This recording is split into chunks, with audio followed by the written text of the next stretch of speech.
मैं आता हूँ हेमंत भाई आपके पास। और जो सवाल अभी अनिल अनिल भाई ने की है, वो मेरे पास भी वही सवाल था आपके लिए। आप तो जमीन पे काम करते रहे हैं, आप एक्टिविस्ट भी रहे हैं, पत्रकार तो बाद में बने आप। क्या आपको लगता है कि आम आदमी, गरीब आदमी, आम जनता सोशल सिक्योरिटी या जो वेलफेयर के जो स्कीम्स होते हैं, उससे ज्यादा प्रभावित होते होते हैं लोग, या प्रभावित ज्यादा लोग हो जाते हैं प्रोपेगेंडा से, हिंदू मुसलमान से या जातिवाद से? किससे ज्यादा प्रभावित होते आप सबको मेरा नमस्कार। मैं अनिल जी की बात को ही आगे बढ़ाता हूं और फिर आपने जो सवाल किया उस पर मैं आता हूं। मैं समझता हूं कि ये जो सर्वे की रिपोर्ट जो आई है वो मानता हूं, क्योंकि मैं एक बिहार के ही पत्रकार है जो इन दिनों जयपुर में है, और उनसे मेरी बात हुई। मैंने उनसे ये जानना चाहा कि ये जो रिपोर्ट आई है इसके बारे में आप लोग का क्या आकलन है। उनका कहना है कि जनता में तो ऐसा कुछ नहीं दिखाई दे रहा है। उन्होंने एक लाइन में मुझे ये जवाब दिया कि जनता में ऐसा हम लोग कुछ देख नहीं रहे हैं।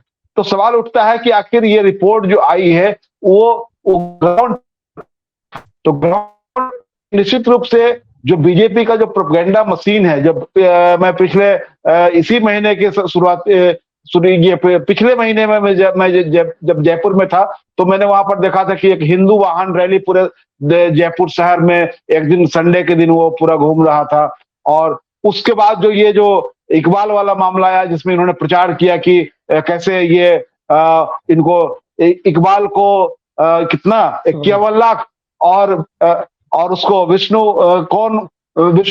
किसका नाम उन्होंने लिया था, एक विष्णु वैष्णव को खाक, वो उनका नारा था जो वहां जो धरना प्रदर्शन हो रहा था उसमें। तो ये इस तरह का प्रोपेगेंडा जो चलता है तो इसको माना जा रहा है। और मीडिया के एक बड़े कुछ मेरे मित्रों ने बताया कि ये सर्वे जो है उसके ऊपर संदेह किया जा रहा है कि क्या यह किसी मोटिवेटेड ये इसके जरिए ये लाया गया है। तो ये जो रिपोर्ट आई है, अगर ये मजाक में मैं कहूं तो ये बीजेपी के लिए खुश होने की बात है और कांग्रेस के लिए चिंता की बात है। लेकिन कांग्रेस की अभी लिस्ट आई नहीं है।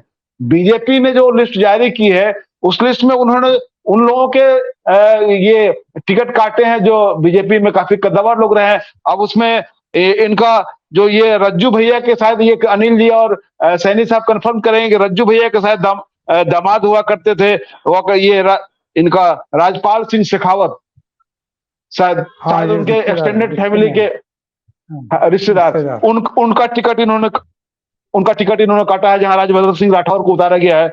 उसके बाद ये नरपत सिंह राजवी जो है ये भी उनके भैरव सिंह शेखावत के ये शायद दामाद लगते हैं, उनके रिश्तेदार हैं दामाद जी। तो उनका टिकट काटे गए हैं। अभी जो रिपोर्ट है उसमें है कि वसुंधरा ने जो अपनी जो फरमाइश पेश की थी, अपनी जो उन्होंने सूची दी थी, उसमें उस सूची की चली नहीं है, उसमें से किसी को टिकट नहीं मिला। उनके सभी उनकी सूची टर्न डाउन एक तरह से कर दी गई है।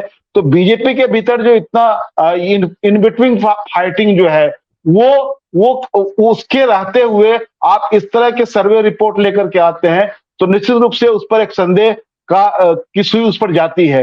तो ये सवाल उठता है कि आखिरकार ये जो सर्वे रिपोर्ट आ रही है, इस तरह की बहुत सारी चीजों पूर्व में भी हम लोगों ने देखा है कि कैसे सर्वे रिपोर्ट को लेकर के सवाल खड़े हुए, और अभी जो ये रिपोर्ट आई है उसको लेकर जो ये सवाल आ रहा है। और मेरे जो मीडिया के मित्र हैं वो बता रहे हैं वहां से कि ये अपने आप में आश्चर्यजनक है। अब जैसे सैनी साहब कह रहे हैं, अनिल भाई कह रहे हैं, अब ये हम लोग सामने बातचीत कर रहे हैं तो जाहिर सी बात है कि उनका सैंपल सर्वे हो, चाहे उन्होंने किन किन चीजों क्या क्वेश्चनर उन्होंने पेश किए थे, तो ये सवाल जो है ये एक तरह से कहीं ना कहीं उन पर एक की उंगली उस पर उधर है। लेकिन दूसरा सवाल ये है कि ये तय है कि मैं भी इस बात से सहमत हूं कि कांग्रेस के बहुत सारे विधायकों के खिलाफ, जैसे अनिल भाई ने संख्या भी बताई, मैं समझता हूं कि संख्या अगर न भी बताए लेकिन मैक्सिमम कांग्रेस के विधायकों के खिलाफ एंटी इनकम्बेंसी है, आक्रोश है जनता का। अब वो कांग्रेस अपनी सूची जब जारी करेगी उसको कैसे उसमें सुधार करती है, कैसे लोगों को उतारती है। लेकिन पहली सूची जो बीजेपी की आई है उससे तो बीजेपी के भीतर की घबराहट सामने आई है। तो ऐसी स्थिति में अगर आप उनको एक बड़े मार्जिन से आगे जाते हुए दिखा रहे हैं तो कहीं ना कहीं से ये सवाल उठता है कि ये चीजें उस पर ये सवालिया निशान लगना स्वाभाविक है। अब आपने जब पूछा कि जो जनता के पक्ष में जो स्कीम्स है, वेलफेयर स्कीम्स है, उसको लेकर के, तो मैं समझता हूं कि ये राजस्थान सरकार क्या इस मोर्चे पर जो प्रचार है वो कमजोर नहीं है। लेकिन हाँ, एक जो ये है कि आप कैसे चीजों, टैक्टिकल चीजों पर आप कैसे जवाब देते हैं। मैं भी इस बात का इंतजार कर रहा था कि इकबाल वाले मामले में आपने क्या जवाब दिया, वो जवाब हमें नहीं दिखा। तो ये सब बीजेपी अगर आज की तारीख में राजस्थान में अगर ये धार्मिक ध्रुवीकरण करना चाहती है, मुसलमानों के खिलाफ ध्रुवीकरण करना चाहती है, तो क्या उनको मोदी जी के चेहरे पर भी भरोसा नहीं रह गया है?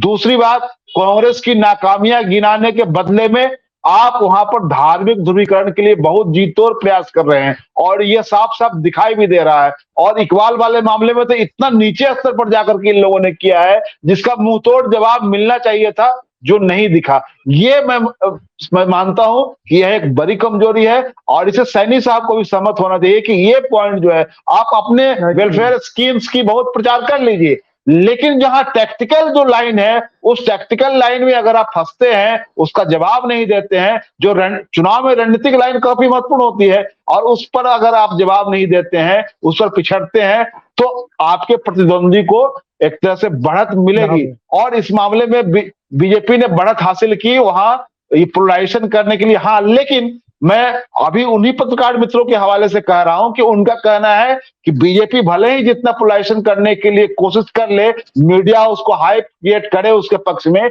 लेकिन जनता में इस तरह का पोलराइजेशन अभी नहीं दिखाई दे रहा है। जहां धार्मिक आधार पर, सांप्रदायिक आधार पर ध्रुवीकरण बहुत जनता के भीतर नहीं दिखाई दे रहा है। और ये अच्छी बात राजस्थान के लिए है कि राजस्थान के लोग अभी भी अपने बुनियादी चीजों पर ज्यादा ध्यान दे रहे हैं। धार्मिक ध्रुवीकरण की जो कोशिशें हो रही है, उसमें जनता फंसती हुई अब तक नहीं दिखाई दे रही है। अब आगे आने वाले समय में क्या हो सकता है, ये भविष्य बताएगा। लेकिन अभी तक ये है कि जो कुछ आया है सामने सर्वे के नाम पर, उस पर चारों तरफ से संदेह किया जा रहा है कि ये अचानक यू टर्न कैसे हो रहा है।